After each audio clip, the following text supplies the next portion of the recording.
forte esquema de segurança começou hoje em Florianópolis o julgamento dos acusados de participarem da onda de atentados em Santa Catarina em 2014. Protesto em frente ao CEPOM. Manifestantes alertaram a população sobre a falta de recursos públicos para manter a unidade na capital. Redução de custos. A Assembleia Legislativa vai incentivar a saída de servidores da casa. O corte de 90 profissionais terceirizados já está previsto para o ano que vem, quando houver a renovação do contrato aqui na Assembleia Legislativa. Tem ainda o futebol. Avaí faz o dever de casa, vence o Londrina na ressacada e se afasta da zona do rebaixamento. E na segunda reportagem da série Adoção Vidas que se Cruzam, a felicidade daqueles que conseguiram, enfim, se tornarem pais. Eu só tenho que agradecer a família que eu tenho hoje, porque é muito bom.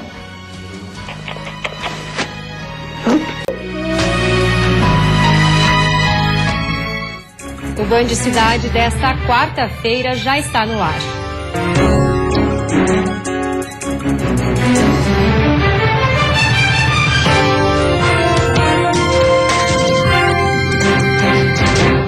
Olá, boa noite. Boa noite. Começou hoje em Florianópolis o julgamento dos acusados de participarem da onda de atentados em 2014 no estado. Um forte esquema de segurança foi montado para conduzir os presos até o Fórum da capital. O grande aparato de segurança foi denominado pela polícia como Operação Guardião. 130 agentes penitenciários participaram do transporte e escolta de presos de 10 unidades prisionais distintas. As viaturas e os policiais também cercaram o Fórum da capital. Essa foi a primeira audiência que dá início ao julgamento de acusados de participar da onda de atentados no estado há 2 anos. Por 2 dias, 21 testemunhas de acusação devem ser ouvidas. O objetivo da denúncia, o objetivo da investigação é desarticular. Só que sempre surgem novos líderes e eles vão mudando e vão continuando, né, a atuação na organização. Mas o objetivo do Ministério Público é enfraquecer a organização. Conforme o Ministério Público, dos 62 acusados, 45 estiveram presentes na audiência. Os demais acompanharam por videoconferência. Também participaram cerca de 15 advogados dos acusados e a Defensoria Pública, que representa 41 acusados. As testemunhas de acusação são policiais e agentes de segurança pública que atuaram na investigação do caso. São policiais, agentes, delegado de polícia, que trabalharam na investigação, policiais do GAECO que trabalharam na investigação, na parte das interceptações, que trabalharam na parte de campo, que conseguiram identificar então as células que atuam dessa organização. Os acusados podem responder pelos crimes de participação em organização criminosa e associação para o tráfico de drogas. Hoje à tarde, pacientes e acompanhantes que passaram pelo CEPOM, o Centro de Pesquisas Oncológicas, tiveram uma surpresa. Manifestantes alertaram sobre a falta de recursos públicos para manter a unidade que é referência em saúde no estado. O grupo, que também defende a fosfoetanolamina, conhecida como a pílula do câncer, protestou em frente ao CEPOM para chamar a atenção de quem passava pelo local. Atrasos no repasse das verbas mensais afetaram serviços na unidade especializada em oncologia e que atende pacientes de todo o estado.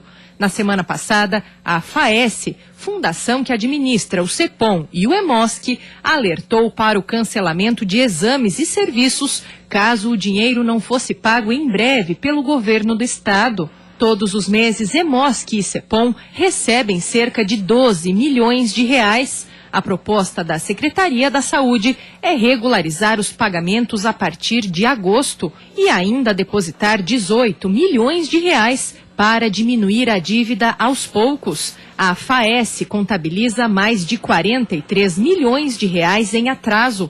Alguns serviços, como entrega de próteses de mama e coleta de medula óssea, já vinham sendo afetados. Vi casos de pacientes chegando, embora tendo uma ferida exposta, com um tumor exposto, não ser atendido porque já não pode mais pegar novos casos, né? Imagina. Se o próprio CEPOM, que é a referência, que ele que praticamente recebe os pacientes do estado inteiro, não tá mais recebendo. Para onde vão esses pacientes? E veja a seguir, mesmo com o frio, novos casos de dengue surgem no estado. E ainda, a Assembleia Legislativa vai incentivar a saída de servidores da casa para reduzir custos.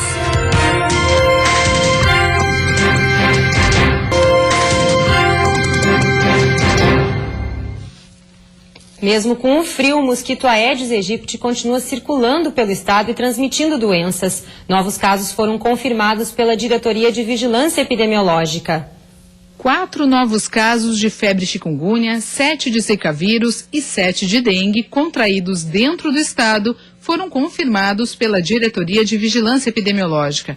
Ao todo, considerando os casos importados, já são 72 pessoas infectadas por chikungunya, 52 por zika vírus e 4.313 casos de dengue. Municípios do Oeste, como Pinhalzinho, Serra Alta e Bom Jesus, são os que apresentam os maiores índices de contaminação. 49 municípios são considerados infectados. O número de casos notificados de dengue neste ano supera todo o ano de 2015, com um aumento de 23%. 2 pessoas morreram no estado em 2016 após contrair a doença.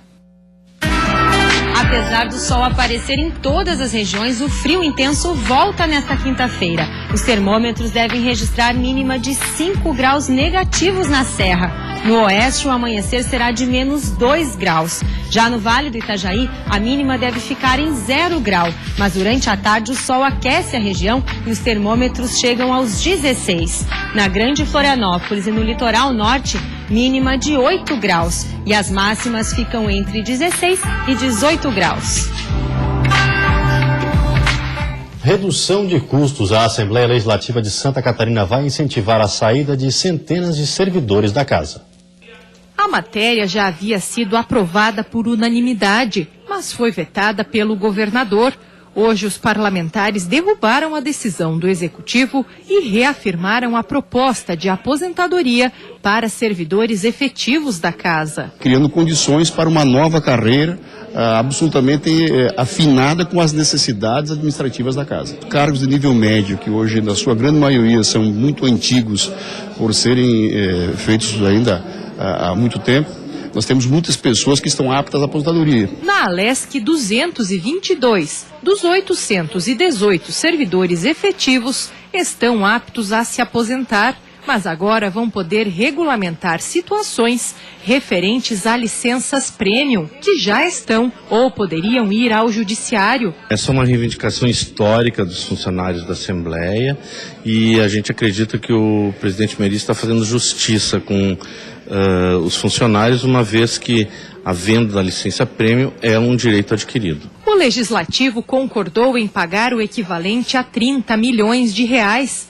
Serão 6 parcelas mensais este ano e pagamentos anuais a partir de 2017 para quitar licenças atrasadas de quem se aposentar, com recursos próprios e sem impacto ao Estado. A medida pretende ainda enxugar a máquina pública, a exemplo de outras ações já tomadas ou em andamento. No ano passado, os deputados extinguiram 411 cargos que não serão mais repostos à medida que os servidores forem se aposentando.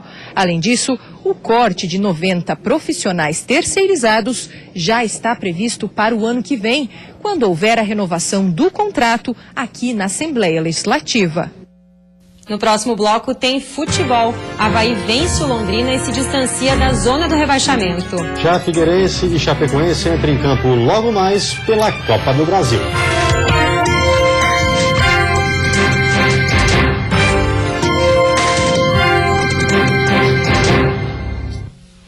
Futebol, o dever de casa foi feito ontem à noite na ressacada. O Avaí venceu o Londrina e se distanciou da zona do rebaixamento. Os primeiros momentos do jogo deram a impressão de que o gol do Avaí sairia logo de cara. Em menos de 5 minutos, o Leão levou perigo ao gol do Londrina em 3 oportunidades. A melhor delas foi essa cobrança de falta do Renato, que parou no travessão. Dominando as ações, o Avaí criava oportunidades e aproveitava o nervosismo do Londrina. O problema é que as chances criadas não eram bem aproveitadas. Por sorte, o Londrina também não fez muita coisa no jogo. A melhor chance deles no primeiro tempo surgiu nessa falha da zaga havaiana, mas o Anderson finalizou mal. Ainda antes do fim da primeira etapa, uma última oportunidade do Leão abrir o placar, mas o William cabeceou mal e colocou para fora. Mas se no primeiro tempo o Avaí criou algumas chances e não aproveitou nenhuma, no segundo tempo as coisas se inverteram. Apenas uma boa chance foi criada e o Leão guardou. Diego Jardel, aos 4 minutos, avançou pelo meio, tirou a marcação e chutou de fora da área para marcar um golaço na ressacada.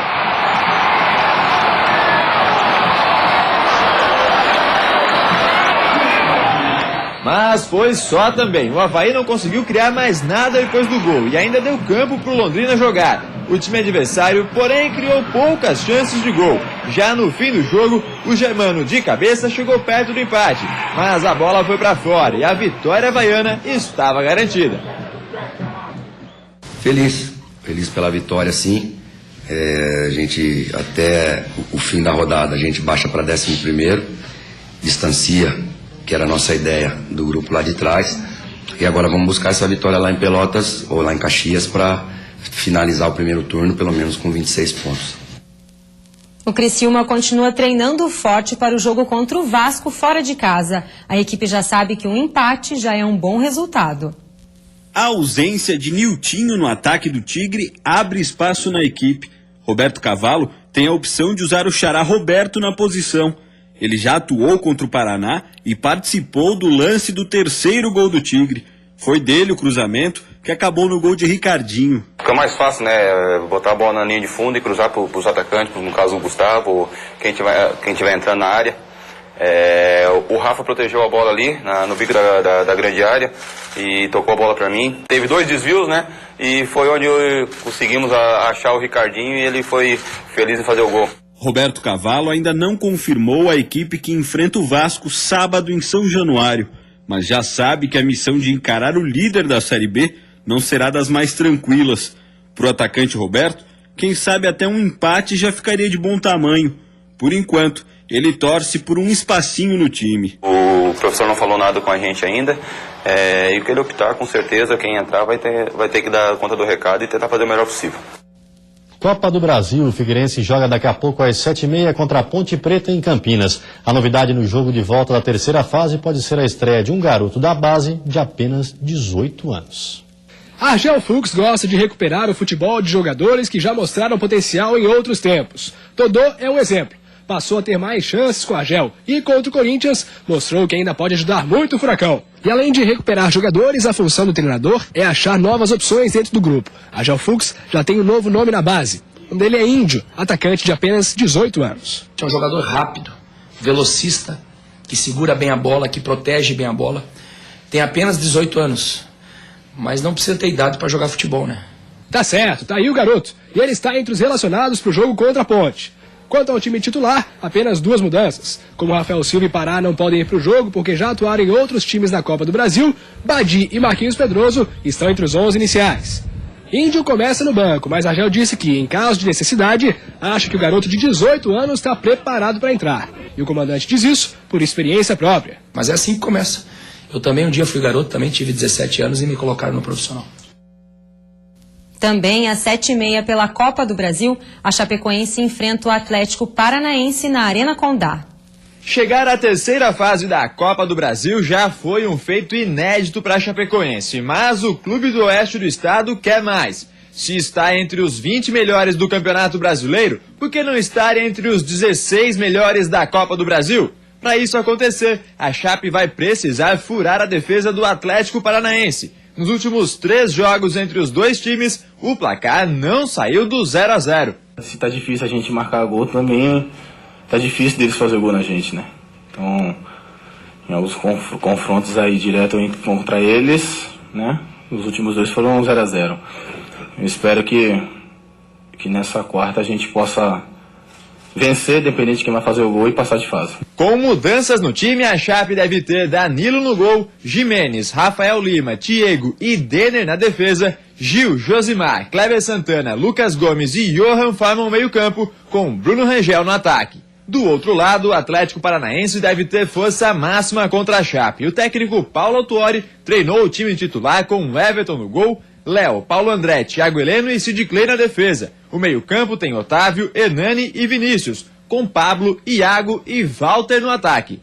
O jogo contra o Chapecoense aqui já foi difícil e a gente sabe que a gente tem que fazer gol lá para disputar a vida deles. Eu creio que eles não vão vir com essa ansiedade para fazer o gol logo, só que a nossa equipe vai manter a posse de bola, vai criar as oportunidades para concluir em gol. No próximo bloco você acompanha a segunda reportagem da série Adoção, Vidas que se Cruzam. Vamos mostrar a realidade das famílias que optaram pela adoção.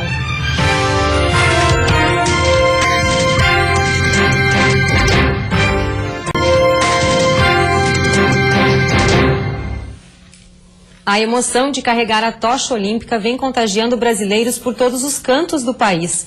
A chama que chega ao Rio de Janeiro no dia 5 de agosto deixou sua marca em Santa Catarina.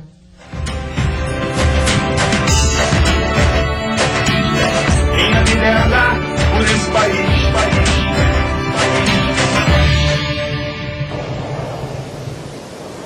O fogo olímpico, para mim, representa o calor humano. Todo mundo ansioso para ver. Um gritando para lá, outro para cá. Vamos para a cidade. Vamos ver a tocha.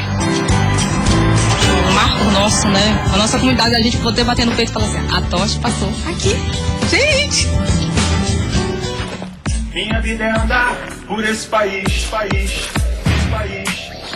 Pra ver se um dia descanso feliz.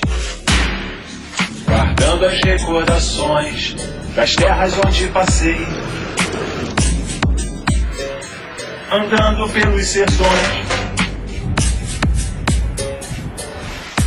dos amigos que lá deixei. Chuva e sol, poeira e carvão. Longe de casa, assim como goteiro. Mais uma estação e alegria no coração. Mar e terra, inverno e verão. Mostra o sorriso, mostra a alegria e a saudade no coração. E na segunda reportagem da série sobre adoção, vamos mostrar a alegria, mudanças e desafios enfrentados pelas famílias que optaram por essa iniciativa.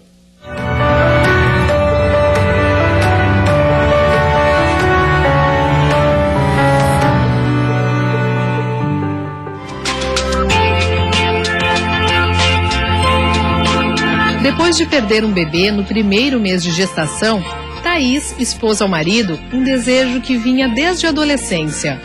E então eu comecei a falar pra ele, olha, né, quem sabe não é melhor a gente pensar nesse assunto, porque eu acho que até pra minha cabeça, pro meu emocional, isso vai acontecer de uma maneira muito melhor do que tentar engravidar de novo, ficar naquela ansiedade. Alguma coisa dizia dentro de mim que esse era o meu caminho de família. Então, há 2 anos, o casal decidiu adotar. Thaís e o marido não tinham preferência por idade, por sexo ou por raça. E também não viam problema em adotar irmãos. A gestação invisível durou exatos 9 meses. Quando foram chamados para conhecer os meninos, uma daquelas surpresas que a vida prepara e que não há explicação. A minha cunhada, ela foi fazer um trabalho voluntário com uma amiga dela, uma amiga de infância.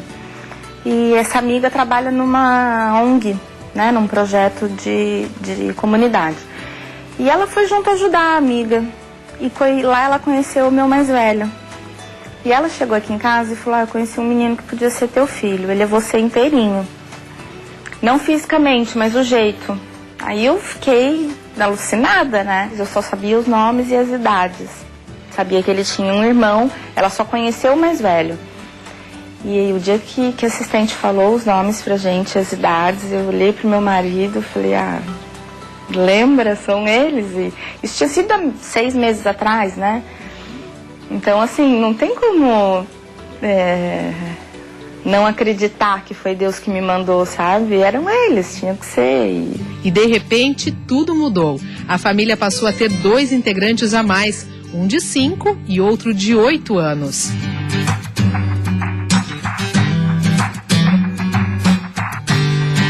Mudança que também veio de repente na vida do Fabrício e da esposa Gisele. Mesmo estando há 2 anos no processo de adoção, a chegada da Luísa no final de 2013 pegou o casal de surpresa. Mudou a minha rotina de afazeres aqui em casa, a minha organização mudou completamente. A minha alimentação, que eu passei a alimentar com horário, com qualidade, por causa dela.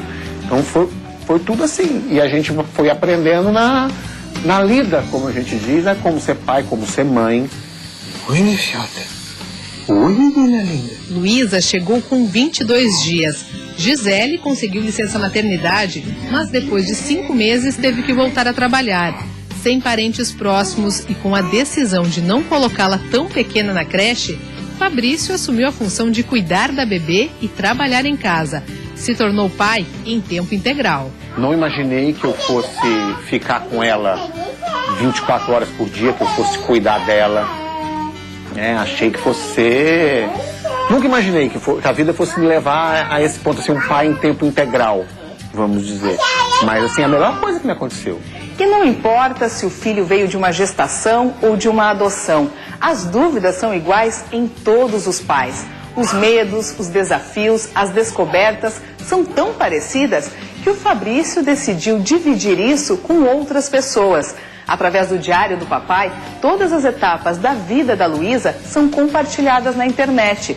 E assim o site virou uma grande ferramenta de incentivo à adoção. Tem muita história legal tua que pode ajudar quem está na fila de adoção, que pode ser interessante. E aí eu comecei, mas não imaginava que fosse ter a quantidade de acesso. A gente está chegando hoje com 10 mil fãs. Luísa ainda não entende o que aconteceu e tampouco o quanto mudou a vida do casal. Com naturalidade, ele vai contando e ela vai descobrindo como as vidas deles se cruzaram. Mas o que ela já entende e sente é o amor que recebe a cada minuto, todos os dias. Cara, é muito natural. Para não ser aquele negócio que parece um final de capítulo de novela. Você é adotada quando ela tiver... Não, acho que tem que contar, que é uma coisa... É a história dela, faz parte dela e a gente tem que respeitar isso. Então, assim, desde o começo a gente fala, você é a nossa filha do coração.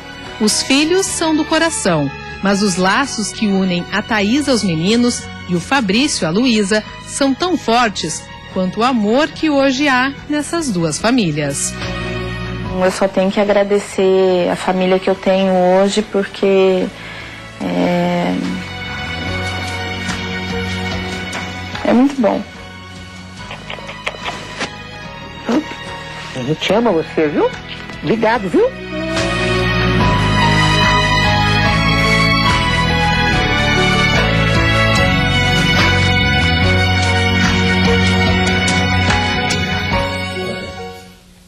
Bom, não tem como eu não me emocionar, eu peço desculpa, afinal eu sou o pai e sei qual a importância que esses anjos têm em nossa vida. E amanhã vamos saber como está a estrutura do Estado para acolhimento de crianças e adolescentes e ainda como funciona a adoção internacional. E você fica agora com o Jornal da Band. Boa noite e até amanhã. Boa noite, até amanhã.